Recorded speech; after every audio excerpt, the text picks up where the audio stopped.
raccontiamo la nostra vita. Gabriele attraverso le foto racconta sia i momenti della nostra vita, cioè lo svolgersi della giornata, però racconta anche quello che è la profondità al di là appunto delle cose materiali in cui viviamo. Ecco, questa clausura in realtà non è totale, nel senso che voi mantenete dei contatti con il mondo esterno, attraverso quali canali?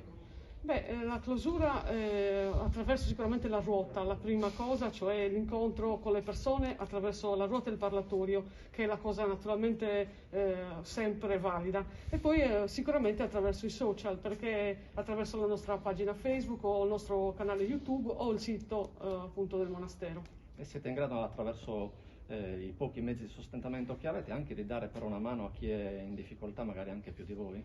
Beh, certo, è sicuro che chi può deve aiutare gli altri, quindi è bello poter fare anche qualcosa per persone anche più indigenti di noi. È bello anche sentirsi amati dalla città.